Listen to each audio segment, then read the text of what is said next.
안녕하세요. 건강의 달인 건달입니다. 우리나라는 차 문화가 잘 발달되지 않는 나라 중에 하나죠. 물론 아니라고 이야기하시는 분들도 많이 계실 텐데요. 현재 우리나라의 다도는요, 중국이나 일본식이 짬뽕된 내용이 많습니다. 보통 차 문화가 발달된 곳은요, 수질이 좋지 않는 곳에서 발달하게 되어 있습니다. 왜냐하면요, 물을 그대로 마시기 어렵기 때문에 차로 끓여서 마셔야 하기 때문이죠. 우리나라의 경우에는요, 물이 좋기 때문에 차 문화보다는 술 문화가 잘 발달되어 있었죠. 물론 지금은 아니지만요.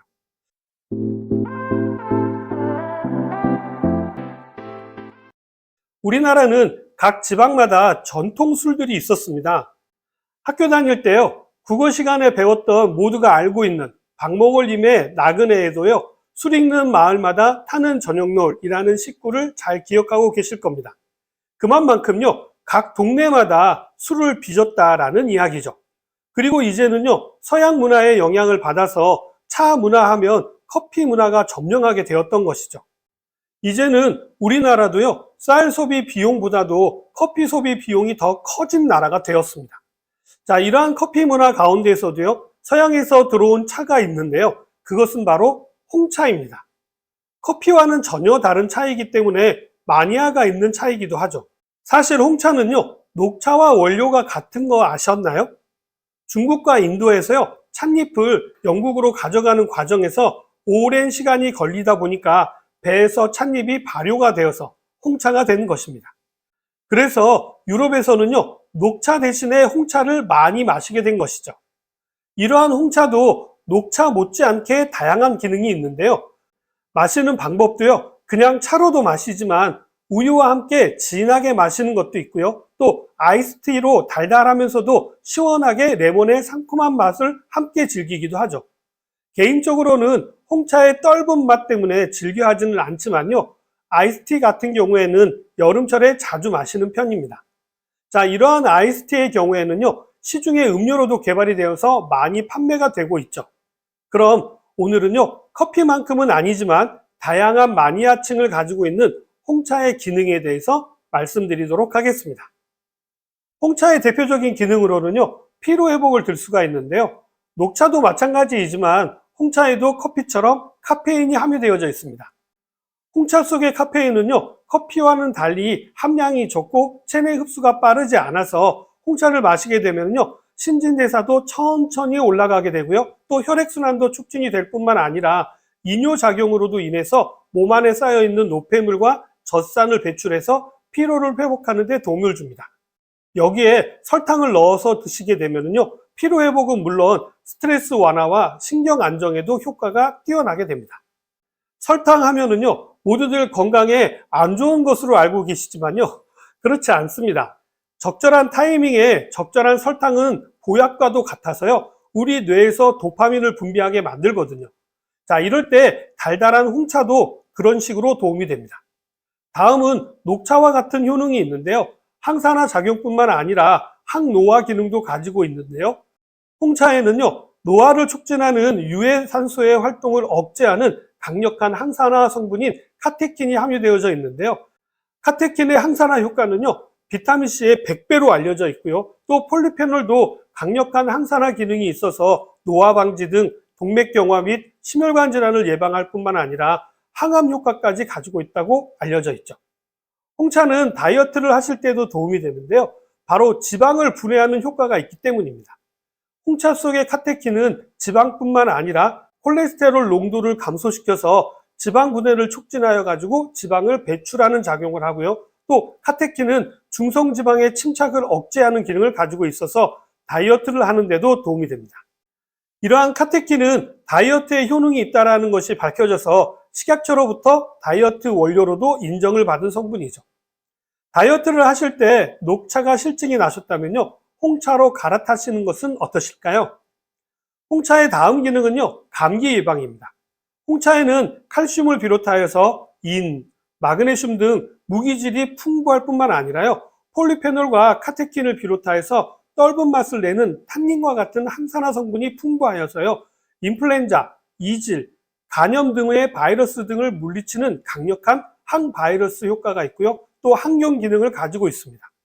또한 홍차는요, 면역 반응을 높이는 데도 도움을 주는데요. 그 이유는 홍차에는 알키라민 항원을 포함하고 있기 때문인데요. 미국 하버드 의대 잭 부코우스키 박사 등의 연구팀에 따르면요, 알키라민 성분이 말초 혈액의 감마 베타 T세포를 자극해서 항균 사이토카인 반응을 가져온다고 밝혔습니다.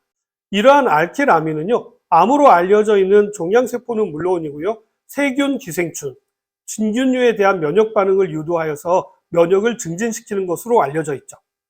아마 이런 이야기는요, 처음 들어보신 분들도 많으실 겁니다. 자, 이러한 의미에서 다음 기능은 당연하게 느껴지실 수가 있는데요. 바로 충치 예방하는 효과입니다. 홍차의 폴리페놀과 탄닌은요, 충치의 원인 세균인 뮤탄수균은 물론이고요, 잇몸에 염증을 일으키는 진지발리스균을 비롯하여 항균 효과를 가지게 되는데요. 그렇기 때문에 입냄새의 원인이 되는 박테리아를 관리해 주는 것은 물론이고요, 홍차에 함유되어져 있는 불소 성분은 충치를 예방하는 데도 도움이 되는 성분이죠. 입냄새가 걱정되시는 분들은요, 참고하시면 도움이 되실 것입니다. 홍차의 효과는 이뿐만이 아닌데요. 홍차는요, 뼈와 관절 건강에도 좋은데요. 홍차를 정기적으로 마신 사람들은 그렇지 않은 사람들보다 뼈와 관절 건강이 더 좋았다라는 연구 결과가 있는데요.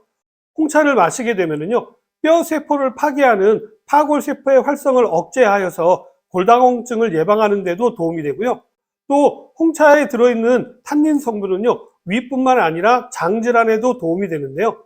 홍차에 함유되어져 있는 폴리페놀은 과민성 대장 증후군의 장내 염증을 완화한다라는 연구 결과도 있고요. 또 알키라민의 경우 항균 기능과 항진균 기능이 있어서 장내 유해균을 관리하는 데 도움이 되고, 그렇기 때문에 변비와 설사 증상을 개선하는 데 도움을 줍니다. 다만 홍차에는요, 탄닌 성분이 많이 함유되어져 있기 때문에 변비가 심하신 분들은 주의가 필요할 수 있겠죠. 너무 자주 드신다거나 한꺼번에 너무 많이 마시는 것은 피하셔야 합니다. 변비가 더 심해질 수 있기 때문이죠. 자, 이와 같이 아무리 우리 몸에 좋은 홍차라고 하더라도요, 주의사항이 있는데요. 홍차에는 커피와 녹차와 마찬가지로 카페인이 함유되어져 있습니다. 카페인 하면 커피를 많이들 생각하시잖아요. 커피의 카페인과 홍차를 비교하자면 같은 양이면 홍차가 커피보다 카페인 함량이 더 많은 것은 사실입니다.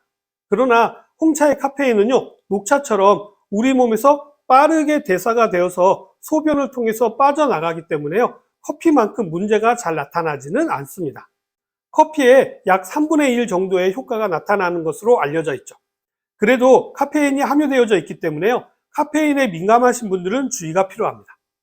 불면증은 물론이고 가슴 두근거림이라든지 손떨림 증상이 나타날 수가 있고요. 또 이뇨작용으로 인해서 화장실을 자주 들락달락 하실 수도 있습니다.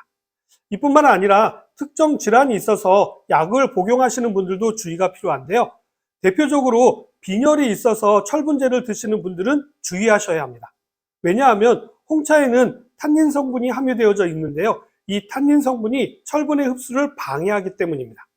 다만 이 두 가지를 동시에만 드시지 않으시면 되는데요. 철분제는 공복에 드시는 것이 흡수가 잘 되기 때문에 아침 공복에 드시고요. 홍차는 낮이라든지 아니면 오후에 드시는 것은 괜찮습니다. 자, 이 밖에도 항우울제를 복용하시는 분들도 주의가 필요하고요. 또 아스피린과 같은 약물을 복용하시는 분들도 주의를 하셔야 합니다. 왜냐하면요, 홍차가 이러한 약물의 효과를 떨어뜨리거나 부작용이 나타날 수가 있기 때문에 주의가 필요합니다. 특정한 약을 드시는 분들은요, 꼭 병원에서 약을 처방받으실 때요, 이러한 내용에 대한 확인을 하시는 후에 드시기 바랍니다. 대부분의 약들은요, 동시에만 안 드시면 크게 문제가 되지 않으니까 참고하시기 바랍니다. 자, 무엇이든지 과유불급 잘 알고 계시죠? 오늘 내용은 여기까지고요. 저는 다음 시간에 다시 찾아뵙도록 하겠습니다. 감사합니다.